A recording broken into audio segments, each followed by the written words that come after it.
ബിസ്മില്ലാഹിർ റഹ്മാനിർ റഹീം. അൽഹംദുലില്ലാഹി റബ്ബിൽ ആലമീൻ. വസ്സലാത്തു വസ്സലാമു അലാ അബ്ദിഹി വറസൂലിഹി മുഹമ്മദ് വഅലാ ആലിഹി വസ്വഹ്ബിഹി അജ്മഈൻ. അമ്മാ ബഅദ്.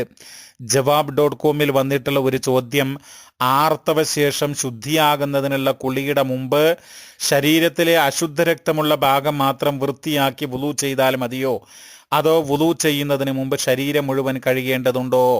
പ്രിയമുള്ളവരെ, ഇതിനുള്ള ഉത്തരം ഹദീസിൻ്റെ ഗ്രന്ഥങ്ങളിൽ വളരെ വ്യക്തമായിട്ട് സംശയം അവശേഷിക്കാത്ത വിധത്തിൽ വന്നിട്ടുണ്ട്. ആയിഷ റളിയല്ലാഹു അൻഹ നിവേദനം ചെയ്യുന്നൊരു ഹദീസ് ഇമാം നസായി റഹിമഹുല്ല തൻ്റെ സുനനിൽ 243 നമ്പറായിട്ട് കൊടുക്കുന്നുണ്ട്. ആ ഹദീസിനകത്ത് എങ്ങനെയാണ് വലിയ അശുദ്ധിയിൽ നിന്നും ശുദ്ധിയാകാൻ കുളി നിർവഹിക്കുക എന്ന് വ്യക്തമാക്കുന്നു. അത് ജനാപത്തുകാരനാകട്ടെ അല്ലെങ്കിൽ ജനാപത്തുണ്ടായ വ്യക്തിയാകട്ടെ, അതുപോലെ തന്നെ ആർത്തവമുണ്ടായി അത് കഴിഞ്ഞ് അതിൽ നിന്ന് ശുദ്ധിയാകാനുള്ള കുളിയാകട്ടെ. അപ്പോൾ ഇങ്ങനെയുള്ള വലിയ അശുദ്ധിയിൽ നിന്നും ശുദ്ധിയാകാനുള്ള കുളി കുളിക്കുമ്പോൾ ആദ്യമായിട്ട് ചെയ്യേണ്ടത് നമ്മൾ മനസ്സിൽ നിയ്യത്ത് കരുതണം.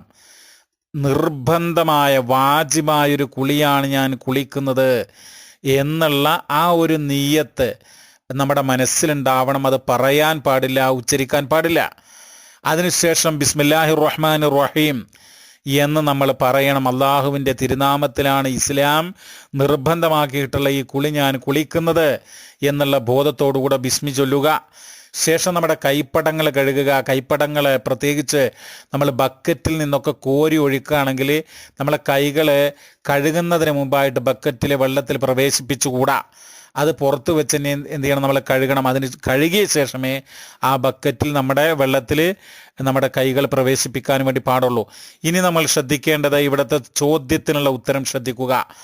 നബി സല്ലല്ലാഹു അലൈഹി വസല്ലമ കുളിയുടെ രൂപം പഠിപ്പിച്ചപ്പോൾ ചെയ്തിട്ടുള്ള ഒരു കാര്യം, ഇങ്ങനെ കൈപ്പടങ്ങൾ കഴുകിയ ശേഷം ഹദീസിൽ പറയുകയാണ്. നേരത്തെ സൂചിപ്പിച്ച ഇമാം നസായിയുടെ സുനനിലെ 243 ഹദീസിൽ വന്നിട്ടുള്ളത്, ഇങ്ങനെ കൈപ്പടങ്ങൾ കഴുകി എന്നിട്ടോ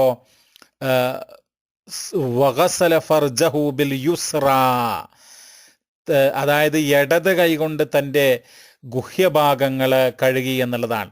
അപ്പോൾ ആർത്തവമൊക്കെ കഴിഞ്ഞ് അതിന്ന് കുളിച്ച് ശുദ്ധിയാകുന്ന ഒരു സ്ത്രീ അവരുടെ ഈ ജനനേന്ദ്രിയവും അതിൻ്റെ പരിസരങ്ങളുമൊക്കെ കഴുകി വൃത്തിയാക്കുക. അതിന് ശേഷം വുളു ചെയ്യുക. സാധാരണഗതിയിൽ നമ്മൾ വുളു ചെയ്യുന്നത് പോലെ നമ്മൾ കൈപ്പടങ്ങൾ 3 പ്രാവശ്യം കഴുകുക, മുഖം 3 ആ സുന്നത്തനുസരിച്ച് തന്നെ നമ്മൾ എന്ത് ചെയ്യുക, വുളു ചെയ്യുക. അതിനുശേഷം നമ്മൾ തലയിലൂടെ വെള്ളം കോരി ഒഴിക്കുക, വലത് ഭാഗത്തിന് പ്രാധാന്യം നൽകിക്കൊണ്ട്. അത് ഷവറിൽ നിന്ന് കുളിക്കുകയാണെങ്കിലും കടലിൽ കുളിക്കുകയാണെങ്കിലും പുഴയിൽ നിന്ന് കുളിക്കുകയാണെങ്കിലും എവിടെയാണെങ്കിലും നമ്മൾ വലത് ഭാഗത്തിന് പ്രാധാന്യം കൊടുക്കാൻ വേണ്ടി ശ്രദ്ധിക്കുക. എന്നിട്ട് പിന്നീട് ഇടത് ഭാഗം, അങ്ങനെ വലത് ഭാഗം 3 പ്രാവശ്യം കഴുകുക, പിന്നെ ഇടത് പ്രാവശ്യം 3 പ്രാവശ്യം കഴുകുക, ലാസ്റ്റ് കാല് കഴുകുക.